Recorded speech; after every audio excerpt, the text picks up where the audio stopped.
Hey everyone, Xander here, and welcome back to Crimes and Punishments, Sherlock Holmes. This is the 7th part of the series, so if you have not seen the first 6, go right on over that way, click on the I, and go ahead and check out the first 6 episodes, catch up, and come back here. Don't worry, you can always come back right here where you leave off. We aren't going to leave you behind.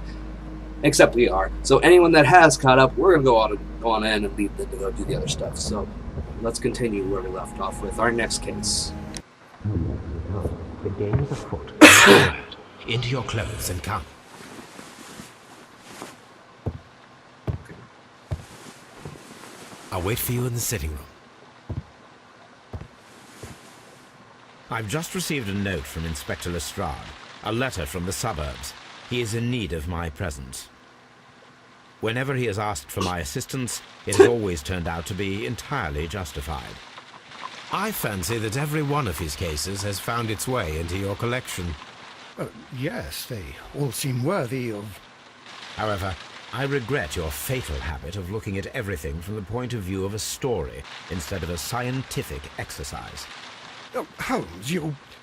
I beg your pardon, I digress. It would be much better to examine this letter than to try to convince you. Okay. The letter is on the table, Holmes. You should take a look. Thank you for that. Which letter? Oh, it's up here.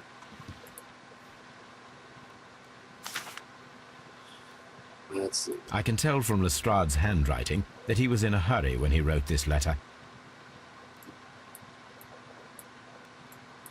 The Brackenstall family coat of arms.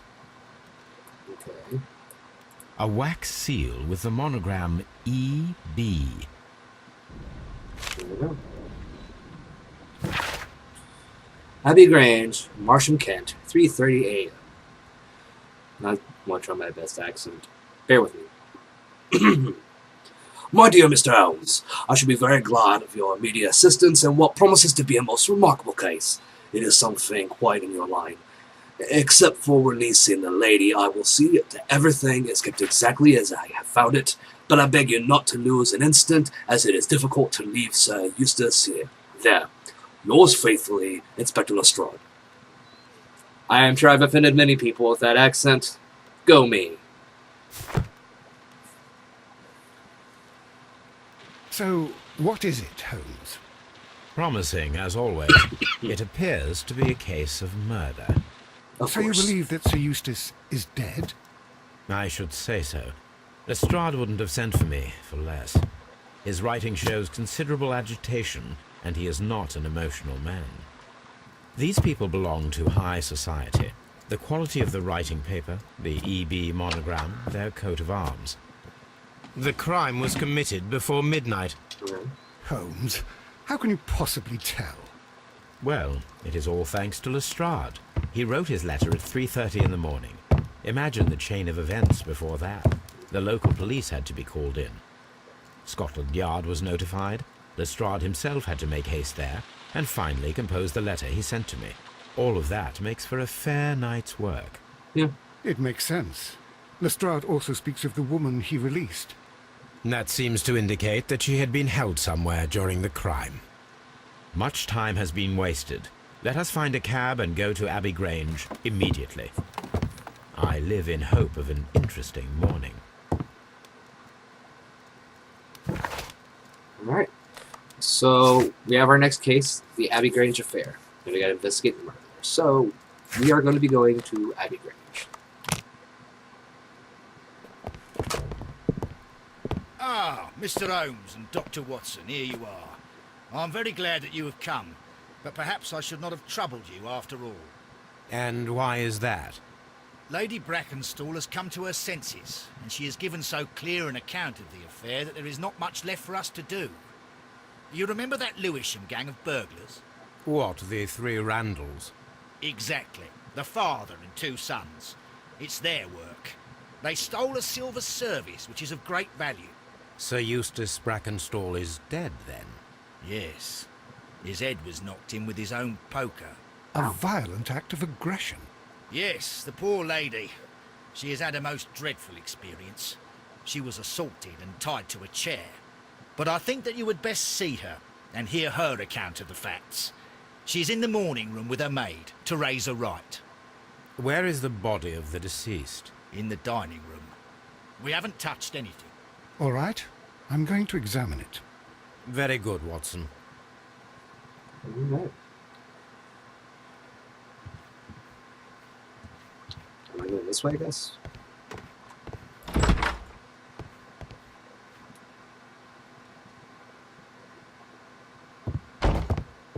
Ladies, allow me to introduce myself. Wow. My name is Sherlock Holmes. I'm assisting Inspector Lestrade in this investigation. Mr. Holmes, I am the wife of Sir Eustace Brackenstall. We were married only a year ago. I am sorry for your loss. Please accept my deepest condolences. I suppose that it is no use my attempting to conceal that our marriage has not been a happy one. I fear that all would tell you that, even if I were to attempt to deny it. I guess we'll start with this.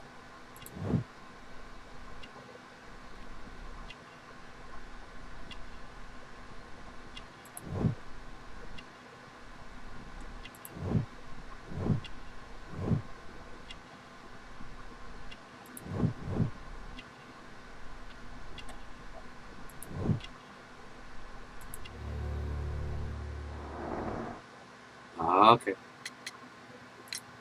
Can you describe to me the events of yesterday evening? Is it really necessary? I have already told Inspector Lestrade all that happened. Yes, madam, it is. I will tell you then. Sir Eustace retired about 10:30. I sat in this room until after 11, absorbed in a book. Before I went upstairs, I entered the dining room to fetch a candle and... oh God. Please, go on. As I approached the French window, I found myself face to face with an elderly, broad-shouldered man who had just stepped into the room. Close behind the first man, I saw two others. One of them struck me a savage blow with his fist and felled me unconscious to the ground. And then?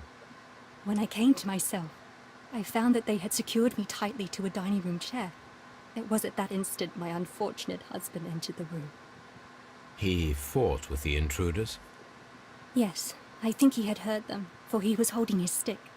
But they were three, and he eventually succumbed. One of them, the elder one, struck him a terrible blow with the poker. I fainted once more. When I opened my eyes, they had withdrawn. Then my brave Teresa came to my assistance. Did these three villains steal anything? I'm Yes, having some suspicions I found that they already. had taken the silver from the sideboard, but you can see for yourself in the dining room. You mentioned that your marriage was not a happy one. Was there anything specific that was troubling you? He was not a nice man when he was drunk, and he suffered from dark moods, but nothing else.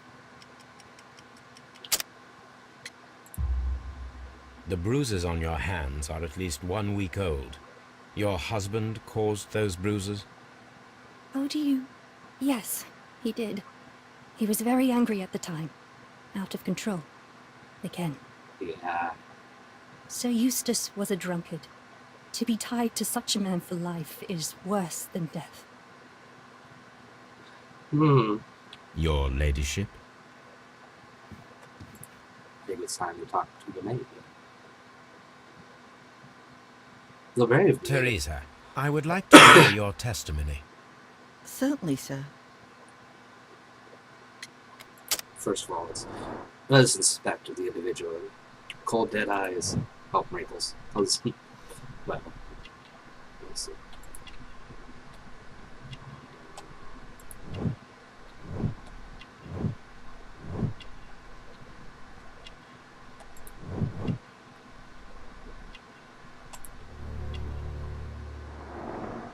Okay.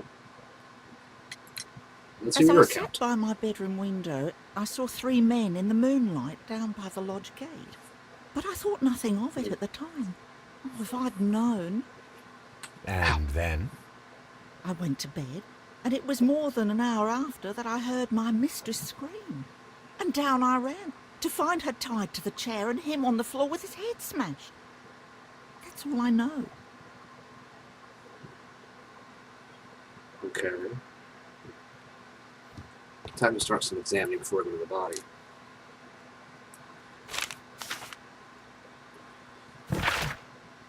Right, the Times. Family business booming. The Randall gang is back on the street. Like, less than a fortnight ago, the infamous family of burglars, the Randalls, as they are known, made their reappearance by way of a brutal but successful intrusion into one of the wealthier homes in Sydenham. I don't know if I pronounced that right. The police are already on the trail. However, the details of the crime are being kept confidential, including that of the name of the victim. A witness was able to provide a precise description of all three men, and this will surely give the police a chance to complete their profile of this family of delinquents. We will take the liberty of reminding our esteemed readers about this highly dangerous band, and to provide the full description as if it is available at this moment. The gang has been in business for some considerable time, being a family of three, a father and his two sons. The elder, Jack Randall, is a man in his 40s and already gray-haired, while an average height and build. Being the mastermind behind the burglaries, he retains control over his sons, both of whom are close in age but very different in appearance. The first son, William Randall, is tall and broad shoulders with a small, disproportionate head. Oh, God. I hope this design's hilarious when I see it. The younger brother, Melvin Randall, is of a somewhat weaker constitution and is as skinny as a rake. The gang is wanted not only for their frequent thefts and break-ins, but for the exceptionally brutal pirate career they enjoyed before returning to England. Be alert, and may your vulnerable stay safe. The description of the Randall gang provided by Lady Brackenstall is identical to the one in the Times article. Oh, I already got something.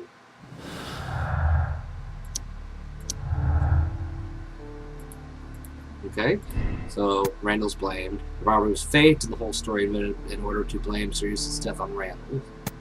Randall gang testimonies of his mouth. Okay. I'm leaning towards this for the moment. Just saying. No. Alright. So, that's where I'm leaning, that this was not an actual break. A trapper's hut. Let's examine the small table here. This photograph of Lady Brackenstall and her maid Teresa was taken at a port, but which one?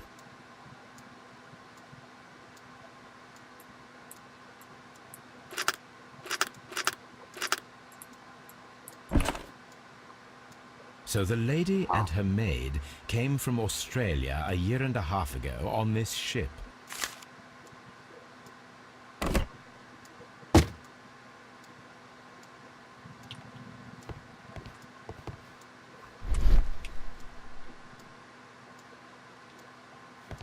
Oh. These scratches are most definitely made by the picture frame. Oh, wrong button. Sorry. Haha. This is Sir Eustace's safe. There may be something important inside. I must ask Lady Brackenstall to open it.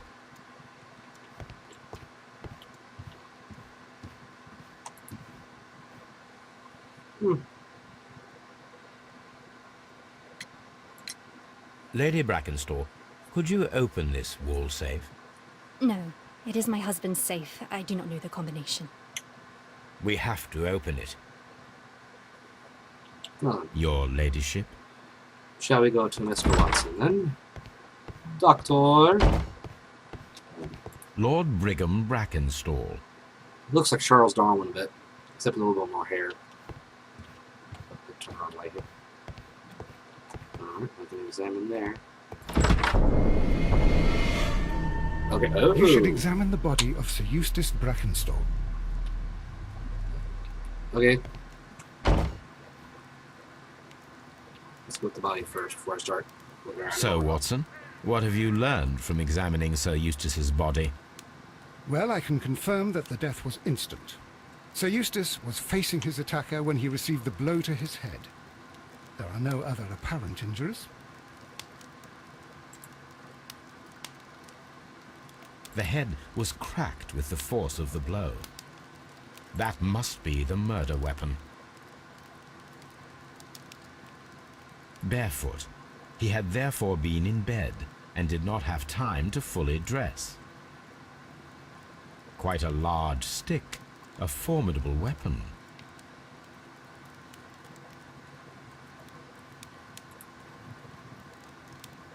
It is covered in blood. Sir Eustace might have struck his head upon it while falling from the blow.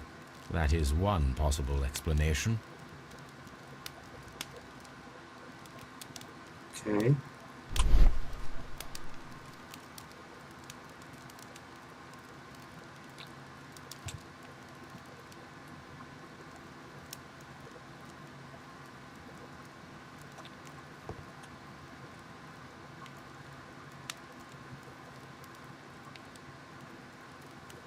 It appears that the bell rope was cut by someone taller than me.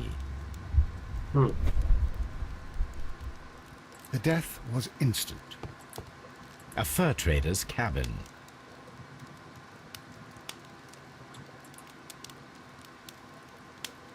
It appears that the bell rope was cut by someone taller than me.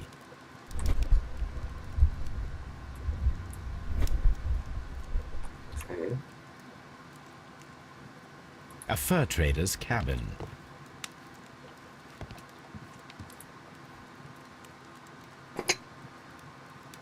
This glass has some wine traces, but no visible beeswing.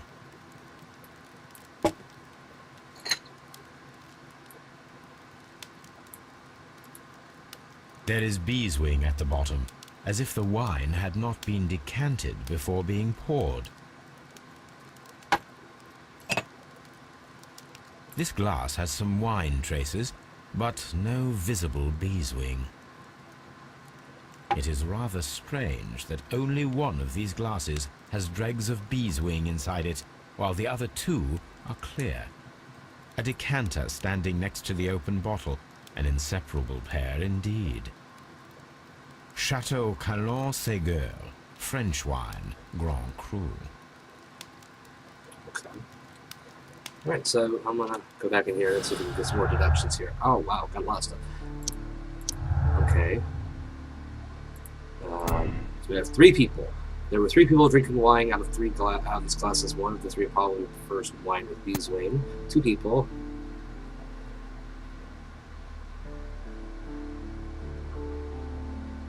I'm gonna guess 2 for now, because I have some suspicions. I'm not gonna verbalize too much here, but still.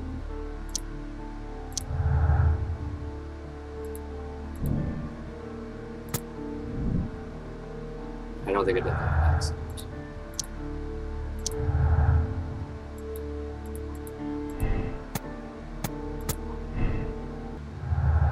Alright. Wondering. I'll stop that for now. Let's keep looking. There's the rope. Sailor's knots. That's interesting. This rope was handled by the murderers. We need a scent hound to follow their trail. I will take it with me. This is the chair that Lady Brackenstall was tied to.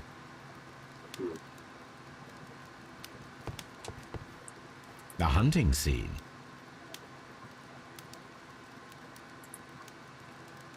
This is...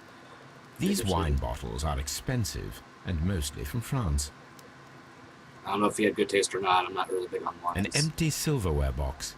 It appears that the intruders have stolen the contents. This candlestick is valuable. It is interesting that it was not also stolen. Agreed.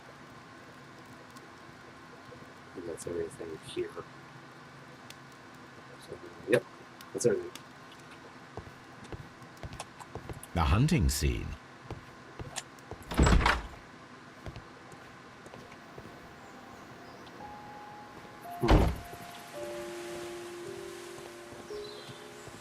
Alright, we're now outside. Let's see. Gotta admit, it's a nice little front garden there. Oh. Guess it's a shed. Get around the fucking thing. I can't get in there yet. Sometimes I'll be able to soon, though. Go back inside for now.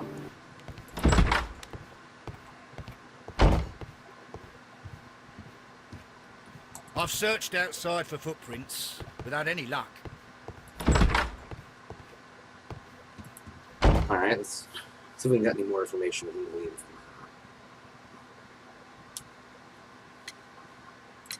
Okay. There are 3 glasses on the dining room table. I was wondering if... Oh, I forgot. When I came to myself the first time, each of them had a glass in his hand. They might have been a father and his 2 sons. They talked together in whispers, and then they left. Your ladyship? Please leave my Mary alone. She suffered so much, she deserves some rest. You can hear the Australian accent in that one. Let us try to open this safe. This safe can be cracked. I only have to pay attention. The dial will vibrate when it is set to the correct number.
There it is.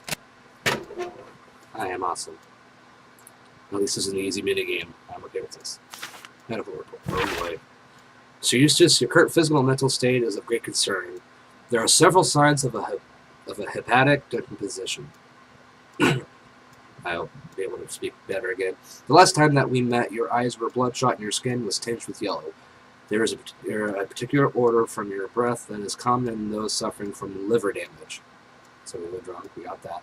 Then there are the lung abscesses that we have discussed. The leg cramps you have described to me are caused by an alteration to the nervous system, which in turn is caused by an excess of alcohol. That includes the tremors.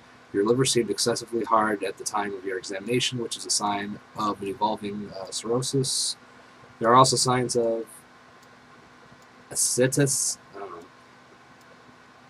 ascites, fluid in the peritoneal cavity. I'm not a doctor, anyway. Which are evident with your swollen stomach. The pain beneath your left rib indicate a pancreatic malady, which may lead to fatal and fulminant pancreatitis. Your condition may pose a risk to others. Your excessive alcohol consumption lowers your self-control and heightens your aggression. I am available to help with your problem. There are a number of treatment options.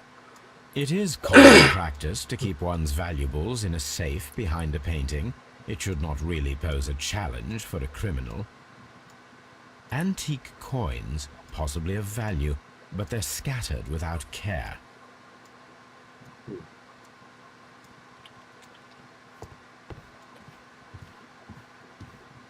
Oh, what a horrible thing to have... Okay, so you have something to say, apparently.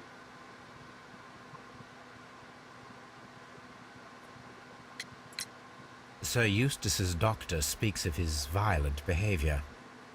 Yes, Sir Eustace was an extremely violent man.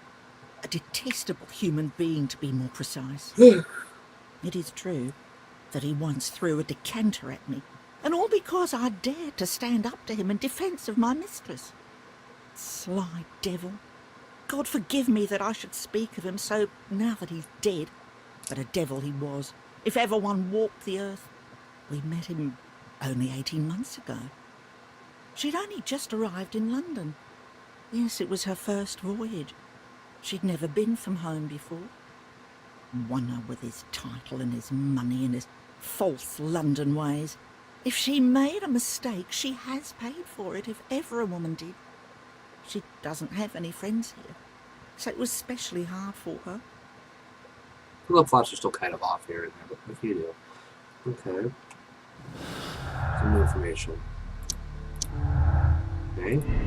No acquaintance. Lady Brackenstall married to Jesus shortly after arriving in England and remained home during that time. There was a possibility she and her maid are acquainted with the country. I'm gonna say Roger Gibraltar. Just wrong button. Back in. Out clues.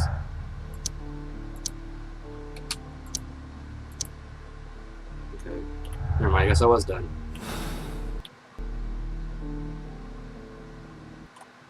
Oh, what a horrible thing to have happened. Please leave my Mary alone. Alright. I think we're kind of covered right now on this.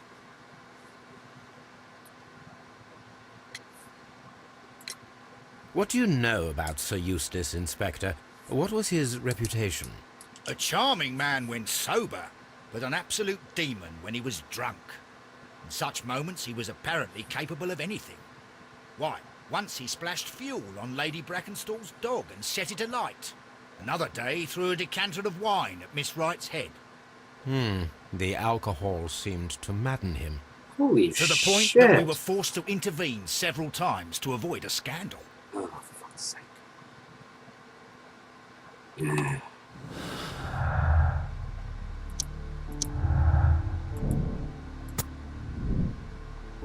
Alright. Guess I can go talk to Watson real quick. This case is a simple one, isn't it, Holmes? Okay, am I missing something here? Oh, I'm looking.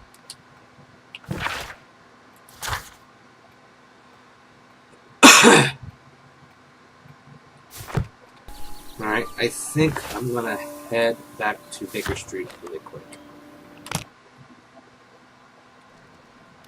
Alright, I'm gonna double check before I go to Toby. So I'm curious.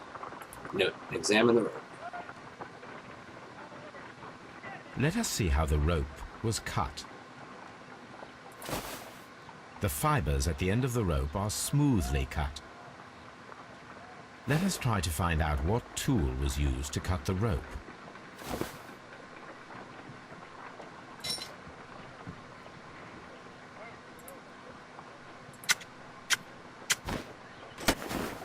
The fibers from this cut appear to be different.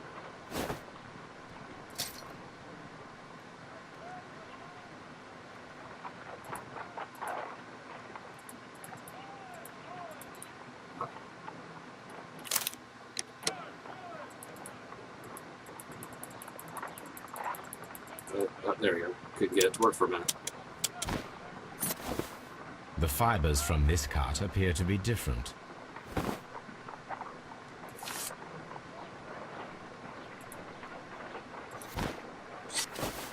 If I cut the rope with a knife, it matches the original. Okay.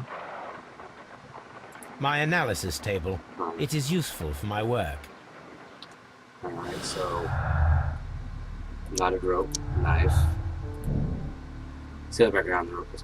Oh, okay. I have thing. It wasn't 2, it was 3.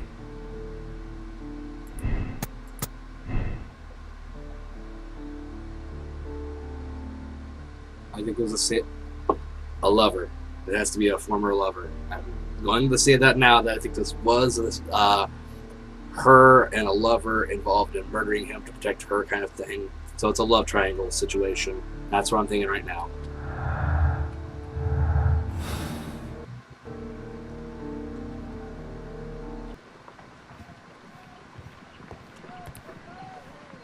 Come on, Toby. We need the best nose in the British Empire on this case.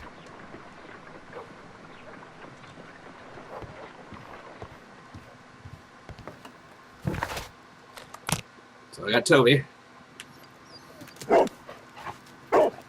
Search, Toby. Oh. Oh, I get that. This is a new mechanic.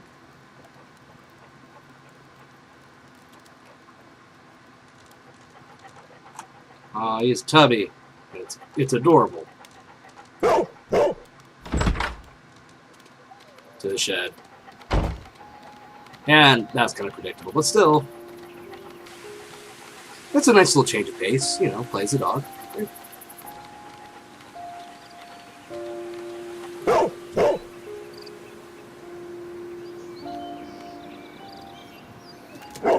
The intruders entered the shed for some reason when they were making off with the silverware.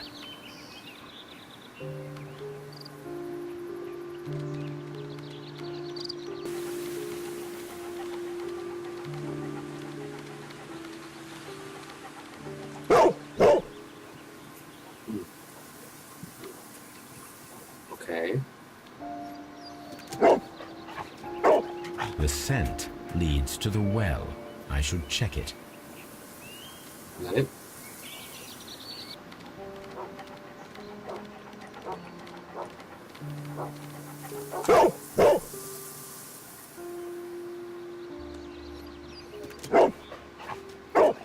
The intruder's trail is lost behind this wall. Alright. The criminals left the house through the French window. They walked to the shed, then across to the well, before fleeing by climbing over the wall. I wonder why they chose such a winding route. Well, now let's go check. This hook might be useful. Small gardening tools, nothing of great interest. Bags of seed. Some empty bags were recently moved. Okay.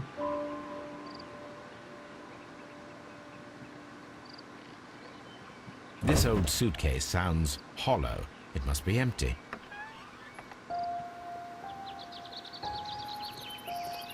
Okay, then I gotta go to the well.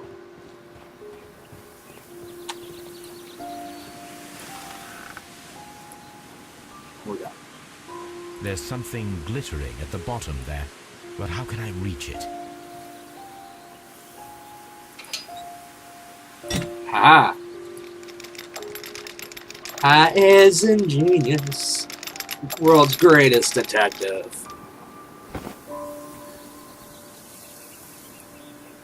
Silverware. This is hardly a coincidence. Okay.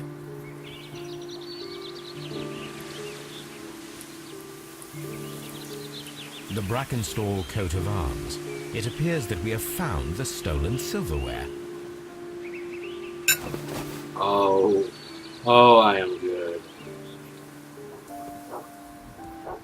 The intruder's trail is lost behind this wall.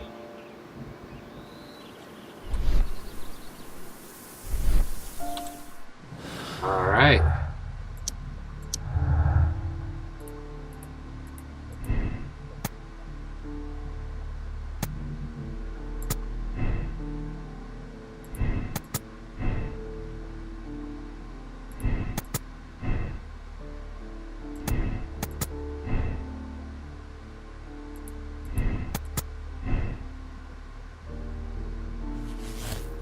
Whoa.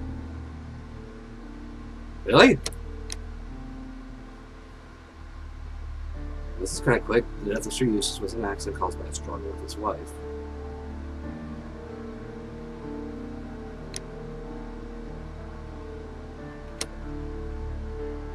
Huh.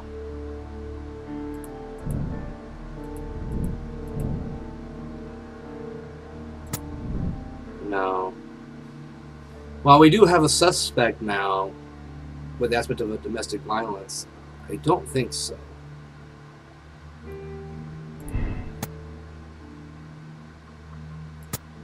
Still think that might be it.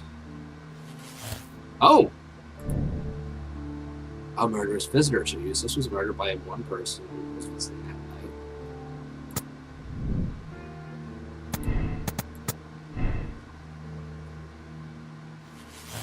night. Haha! Look for sailor.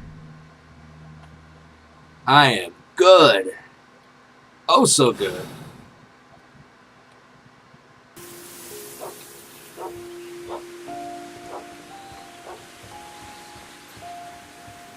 This might be a one-off video. I mean, I have to do 2 parts for this one. Might be a one-off case. Let's go back down here.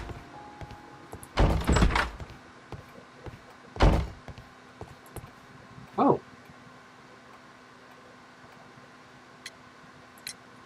Inspector, I have recovered the stolen silverware. You are a wizard, Mr. Holmes. And where is it? In the garden well. Excuse me? Unique, isn't it? Rather absurd. What is the point of stealing silverware and then throwing it down into a well? Perhaps it was used as a temporary hiding place, or simply the thieves wanted to get rid of it. It is up to us to solve this mystery. Told you. I think I got this. We found your silverware, Lady Brackenstall. It had not been taken very far. Is that true? I am very thankful to you, Mr. Holmes. Your ladyship?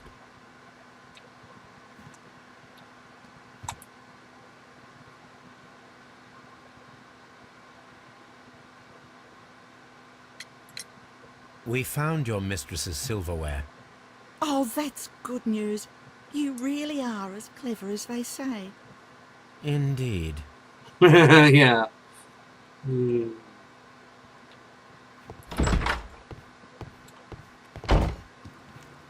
Where's Watson?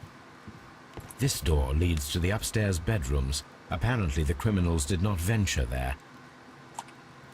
Okay.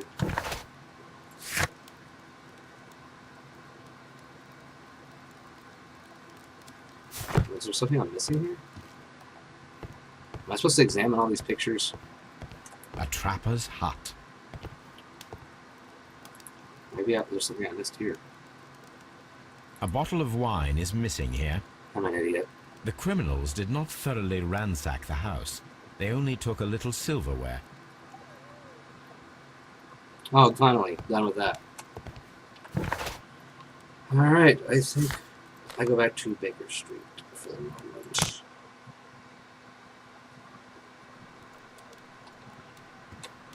What should we do next, Holmes?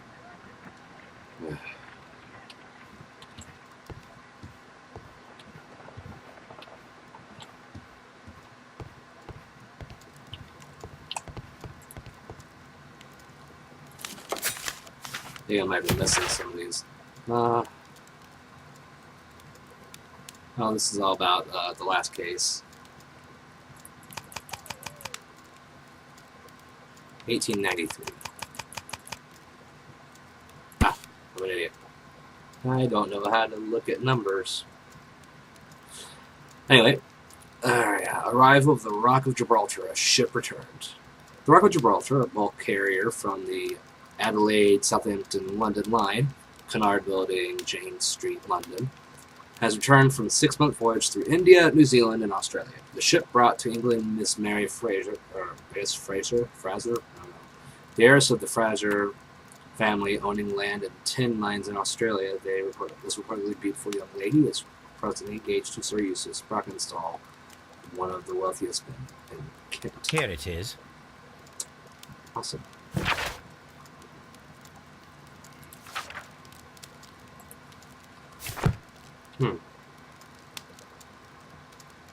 The shipping company, the Adelaide, Southampton, London line, and its address. Interesting. It must be the place where they keep the records, including the one for the crew of the Rock of Gibraltar. I think that if you pretend you're from Scotland Yard, they'll give it to you without any problems. But I have another solution. I'll call in the specialist. What?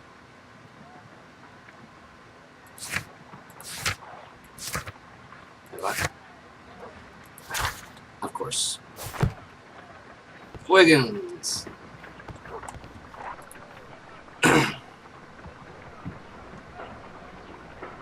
I'm actually be able to get this done in one sitting. Wiggins, could you come upstairs, please?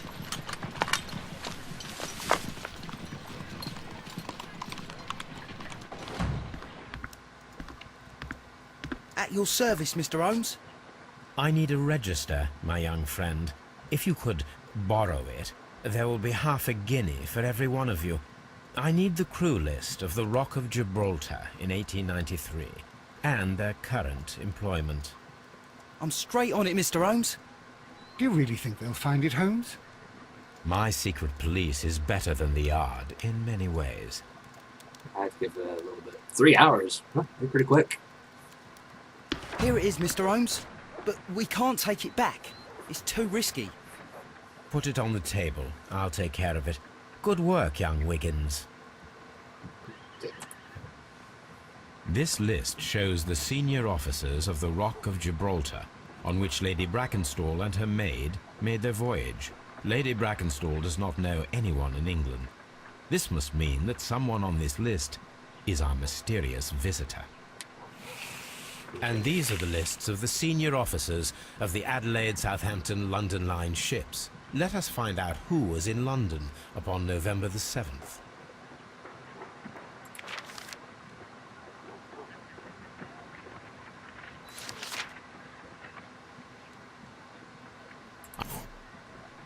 Mr. Jack Crocker was in London upon the date of the crime, and he is due to depart in 2 days.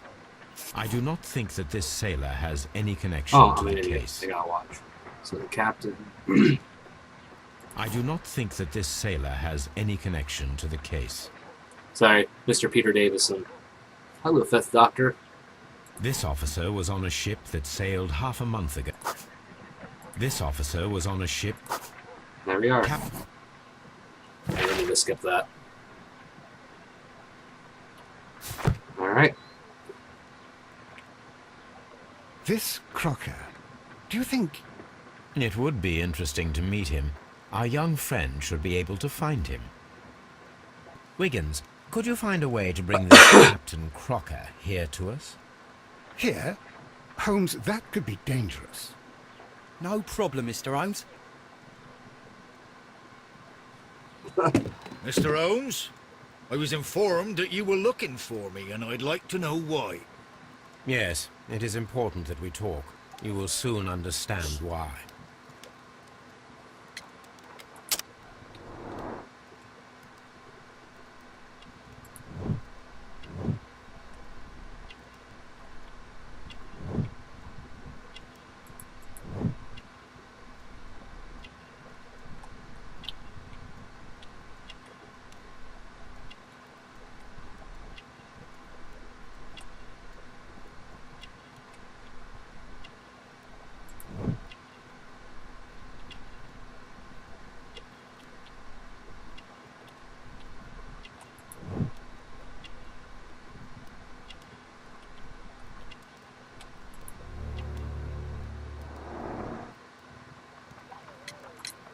You are acquainted with Lady Mary Brackenstall, are you not? Yes, I think I do remember her. From when I was first officer, but I still don't see... It seems your relationship went beyond that of mere passenger and first officer. How dare you? Indeed, how reckless a feeling is love, particularly if one is prepared to commit a murder in its name. Explain yourself this instant. You are aware that the murder made the headlines of the morning press. You read the newspaper report, but to your dismay, found it much fabricated. Once you learned that I wanted to see you, you came straight away. You needed to know what I had found. You... and what do you know? That evening, you were with Lady Brackenstall, despite the danger. I'm not afraid, Mr. Holmes. Besides, all of this is just guesswork. You would be right, if there was no evidence. What then? Lady Brackenstall was tied to a chair on the night of the murder. And it was you who tied her up. You call that evidence? Sailor's knot. Yes, as she was tied with a sailor's knot. Your handiwork. So, it's a sailor who's done it. That proves nothing, Mr. Holmes. I'm not the only sailor in London right now. Your theory is flawed anyway. On the night of the murder, I was aboard the Sharp. I was supervising the repair of a porthole. At night? It was an emergency. There was a leak. You can ask the ship's carpenter. He can confirm. I'm sure that he can. Perfect. In that case, we have nothing more to talk about. Good evening, gentlemen. Holmes, what should we do now? Would you like to check his alibi? No, there is no doubt that these men will testify in his favor, and there will be no way to check. So, what then? So, we must work with what we have. We have all the puzzle pieces. Now I understand why you dissected the bell rope. All right.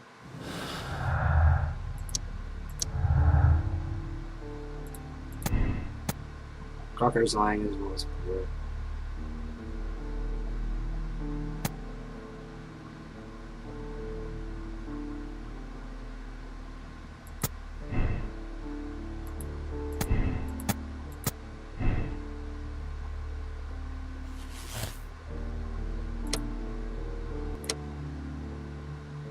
So, we have our conclusions. It was either a domestic accident, the death of Sir Eustace was an accident caused by a struggle with his wife, or it was the captain is the killer. Sir Eustace was murdered by one person who was visiting that night. The murderer is tall and agile and a high-ranking sailor. Yeah. All right. It has to be the captain, I think. But I don't think it was, I don't know.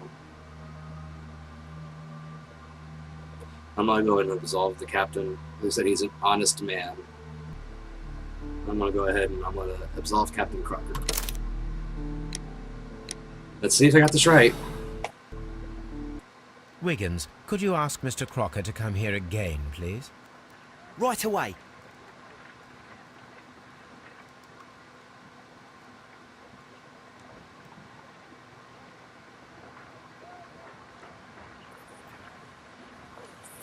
Why did you make me come here again, Mr. Holmes?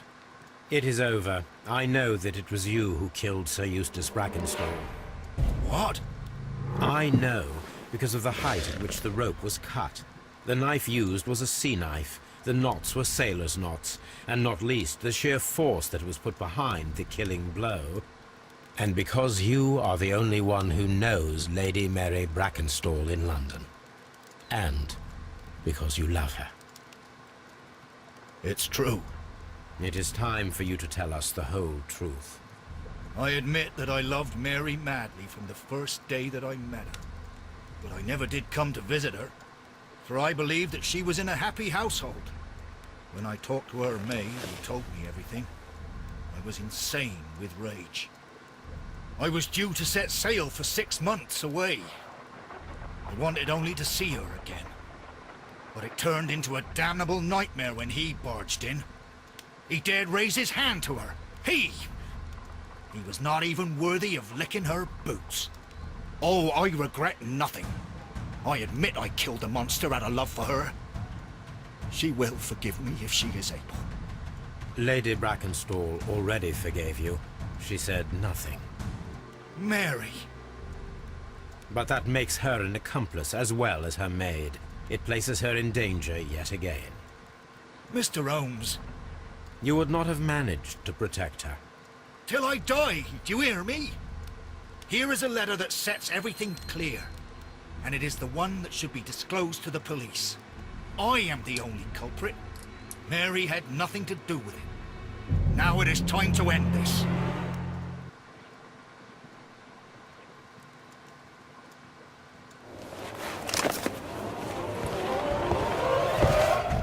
Oh. Oh shit. Oh shit. I didn't realize this was coming. Okay. Don't do that to me, game. God damn it. Please forgive me, Captain Crocker. I wished only to test your sincerity, and your words and deeds have far exceeded my expectations.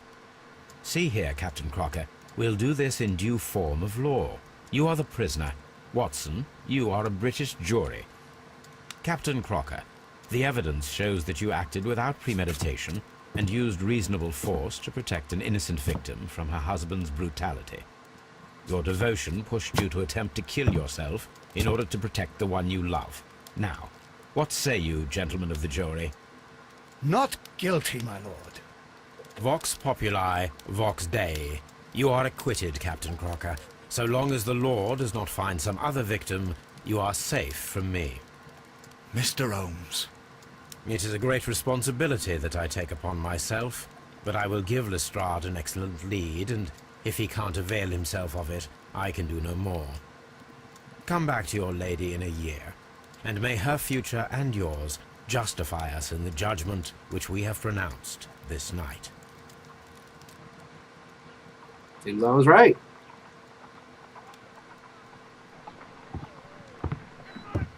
Inspector, I'm afraid that the murderers have escaped us.